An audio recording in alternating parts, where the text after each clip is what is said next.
Berdoa mulai. Berdoa selesai. Terima kasih kepada Bapak kelas telah memimpin doa. Jadi selanjutnya Ibu akan memberikan kehadiran kalian semua. Apakah ada yang tidak hadir? Hadir semua, Ibu. Alhamdulillah kalau hadir semua. Jadi selanjutnya Ibu ingin bertanya, apakah kalian ada yang masih ingat tentang minggu lalu kita mempelajari tentang apa ya? Larutan penyangga, Ibu. Alhamdulillah semuanya masih ingat ya. Pada hari ini kita akan mempelajari tentang larutan penyangga. Jika minggu lalu kita mempelajari tentang pH larutan penyangga dan mekanismenya, nah pada hari ini ada yang tahu tidak kita akan mempelajari tentang apa? Ya, silakan Putri. Kita akan mempelajari tentang larutan penyangga dalam bentuk. Terima kasih. Jawabannya tepat sekali ya. Ibu rasa kalian paham dengan pembelajaran pada minggu lalu. Sebelum kita lanjut ke pembelajaran selanjutnya, Ibu akan membagi kalian ke dalam dua kelompok. Silakan duduk sesuai dengan kelompoknya masing-masing ya. Baik, Ibu. Baik, apakah kalian semua sudah duduk sesuai dengan kelompoknya masing-masing? Sudah, Ibu.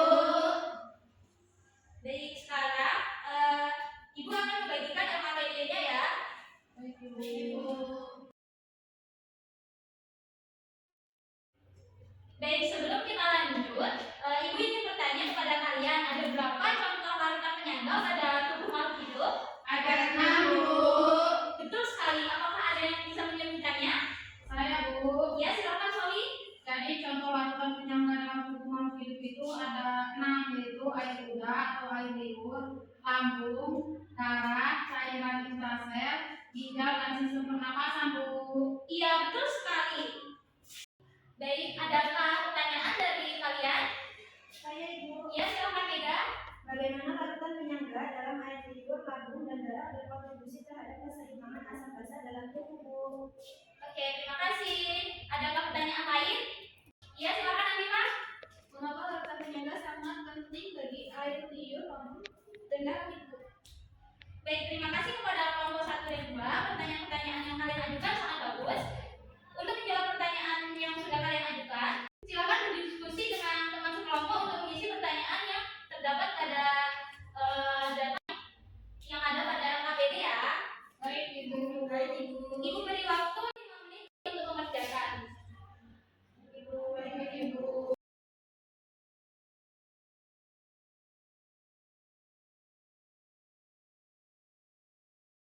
Baiklah, apakah kalian sudah selesai mengerjakannya? Sudah, Ibu. Baiklah, sekarang mari kita bahas. Untuk menjawab pertanyaan pada nomor 1, 2, 3, 4, dan 5 akan dijawab oleh kelompok 1, dan nomor 6, 7, 8, 9, dan 10 itu akan dijawab oleh kelompok 2. Baik, kelompok 1 silakan menjawab soal nomor 1 dan kirimkan jawabannya pada WhatsApp group ya. Baik, Ibu. Baik, untuk kelompok 1 silakan menjawab. Baik Ibu. Jadi untuk nomor 1 yaitu jelaskan peran sistem penyangga fosfat dalam cairan intraseluler dalam menjaga kestabilan pH sel. Jadi, sistem penyangga fosfat dalam cairan intraseluler berfungsi menjaga kestabilan pH sel dengan menggunakan asam lemak atau dihidrogen fosfat H2PO4 dan basa konjugatnya yaitu monohidrogen fosfat HPO4 Ketika ion hidrogen H+ berlebih dihasilkan, asam lemak akan melihatnya, mencegah penurunan pH. Sebaliknya, jika ada ion hidroksida atau O-halid yang berlebih, basa konjugat akan bereaksi untuk mencegah peningkatan pH. Dengan cara ini, sistem ini memastikan pH tetap dalam kisaran optimal untuk mendukung reaksi biokimia dan fungsi enzim dalam sel. Nah, bagus sekali jawabannya. Jadi seperti itu ya anak-anak. Selanjutnya, nomor 2 silakan dijawab ya. Baik Ibu. Baik Ibu, izin yang kedua yaitu apakah terjadi ketika air liur yang mengandung larutan penyangga fosfat ditambahkan asam dan ketika ditambahkan basa. Tuliskan juga persamaan reaksinya.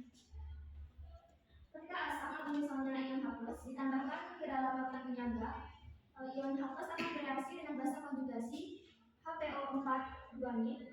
Reaksi ini akan bergeser ke air geli sehingga membantu menjaga pH tetap stabil. Nah, persamaan reaksinya yaitu HPO4 guanin plus H+ berkeseimbangan jadi H2PO4 min Sebaliknya, ketika basa atau misalnya ion OH ditambahkan, ion OH akan bereaksi dengan asam lemak H2PO4 nih. Nah, reaksi ini akan bergeser ke kanan untuk menghasilkan lebih banyak basa konjugasi dan air. Kesamaan reaksinya yaitu H2PO4 plus OH berkeseimbangan menjadi HPO4 plus H2O. Nah, dalam reaksi ini ion OH bereaksi dengan H2PO4 untuk membentuk HPO4 dan air, yang juga dapat membantu menjaga pH tetap stabil. Bagus sekali jawabannya. Baik, selanjutnya nomor 3 silakan dijawab ya. Baik Ibu, untuk soal nomor 3, jelaskan secara rinci bagaimana larutan penyangga fosfat berfungsi dalam menjaga pH air liur ketika terjadi penambahan asam atau basa. Larutan penyangga fosfat berfungsi dengan cara mengikat ion hidrogen H+ saat terjadi penambahan asam, membentuk asam dihidrogen fosfat H2PO4-. Sebaliknya, ketika basa ditambahkan, ion hidrogen fosfat HPO4 dapat melepas H+ untuk menetralkan basa tersebut, Bu. Baik, betul ya anak-anak. Selanjutnya nomor 4 silakan dijawab lagi ya. Baik Ibu, untuk soal nomor 4, sampaikan kesimpulan mengenai pentingnya peran larutan penyangga fosfat dalam kesehatan mulut dan proses pencernaan. Larutan penyangga fosfat sangat penting bagi kesehatan mulut karena membantu mempertahankan pH yang optimal untuk aktivitas enzim amilase yang berfungsi memecah karbohidrat menjadi gula sederhana. Jika pH tidak terjaga, aktivitas enzim dapat terganggu, yang berdampak negatif pada proses pencernaan makanan dan kesehatan gigi serta gusi. Betul sekali ya. Selanjutnya nomor 5 silakan dijawab ya.